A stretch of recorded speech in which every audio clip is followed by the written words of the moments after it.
show you Zenith Reef Keeping. Come on in and take a look.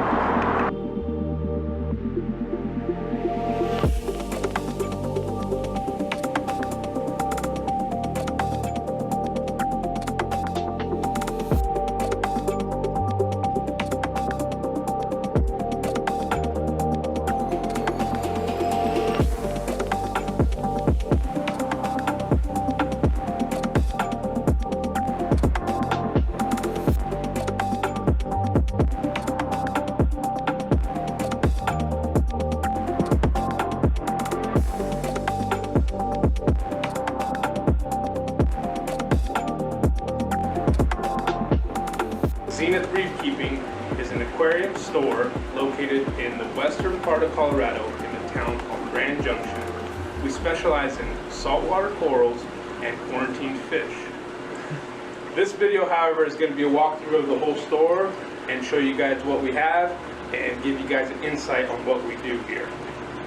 Here at Zenith, if you want to fish, you come in, bring me your list of the fish that you would like. We will order the fish, get them quarantined for you. They'll stay in these tanks for about 21 to 30 days, give or take. Every 4 days, the fish get a new treatment bath. The tank gets drained, sterilized, pumps get wiped down. The only thing that gets reused is the filtration media, the biomedia.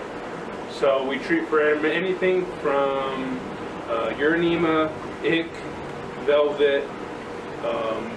They can have internal parasites. It could be internal ick, or it could be something totally different, little worms that eat at their guts. We treat for flukes through freshwater dips, and we just kind of take it one step at a time. We assume that every fish is infected, so every fish gets treated no matter what. So once the fish are through with their quarantine, they go into a system with no medications, no copper, no nothing like that. We observe them another 3 or 4 days, and after that they should be good to go to wherever home or whoever has them on hold or whoever wants to buy them.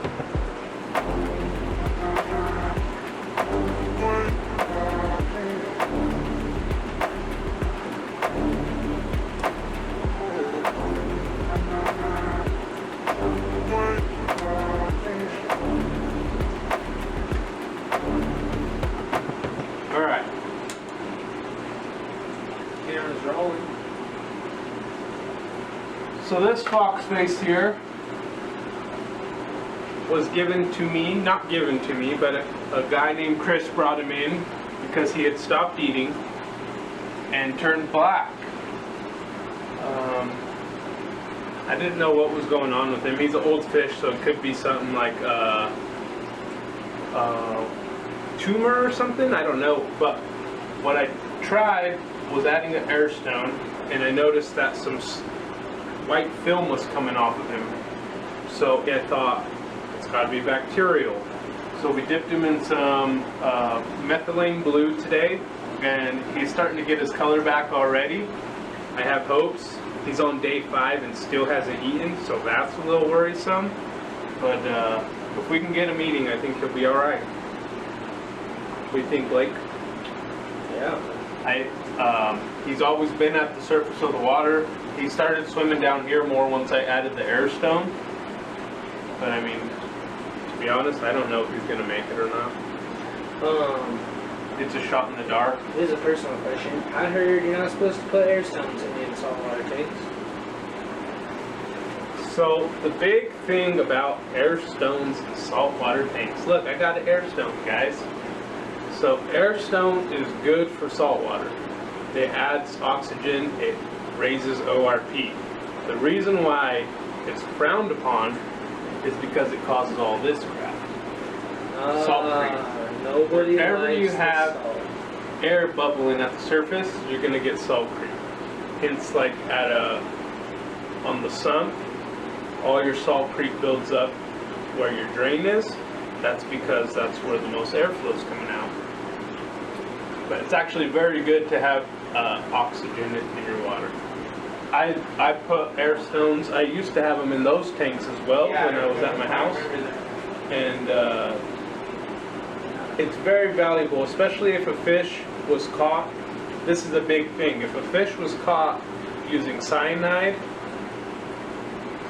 or if it's been dipped in formaldehyde, it's gonna need oxygen in the QT tank. And being as we never know where a fish, well, we can find out, but a lot of times we don't know where the fish was collected, and we definitely don't know what was being used. So it's good to just add the oxygen in case they need it. Fish. I don't like to put more than 5 fish in a 55-gallon tank for quarantine.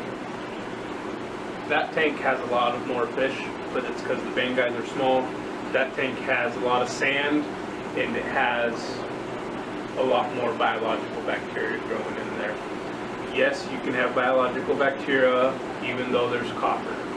Here at Zenith Reef Keeping, we got 3 coral systems. We got a 60-gallon softy system, a 120-gallon main sail system, and we got this 40-gallon Euphilia tank is what I call it. I'm soon going to plumb in a second tank to the same system. It's got stuff under here that's got plenty of room for another tank. This tank right now has 2 carpet nems with a large clownfish that's hosting the big carpet. We also got some locally grown frog spawns. We got a scolie that I've had for a long time. We got some Indonesian, or actually Solomon Island Acanthophilias, and some other locally grown corals here. That's about it for the 45-gallon. It's got a sailfin tang, Springer eye damsel, filefish, and clownfish. This system here is our main coral sales tank. We do most of our sales, 90% of our sales come from these 2 tanks right here. Bigger colonies on that side, frags and stuff on this side. A lot of our fish that finish quarantine go into that side as well. It's not ideal, but until we can get a fish-only system that isn't quarantined, that's what we work with. So that's a quick walkthrough of our spot. I would like to take the time to thank every one of you that watch. I would like to take the time to thank Amy at Western Slope Aquatics, Dave at Western Slope Aquatics, Harley from P&W Customs for providing all my racks. I would like to give a special thanks to CJ for providing every single pump in the store. They gave me a huge deal on that, and I'm so grateful for it. I would also like to thank Bobby Moon and everybody else that has inspired me. A huge thank you to Affordable Frags. Nate, you are awesome, dude. And I hope you guys will tune in to the future versions of my videos. I'm hoping that they can get better and better over time. This is just the first one. I'd love for you guys to tune in with us as we grow the dream. Thank you. See ya.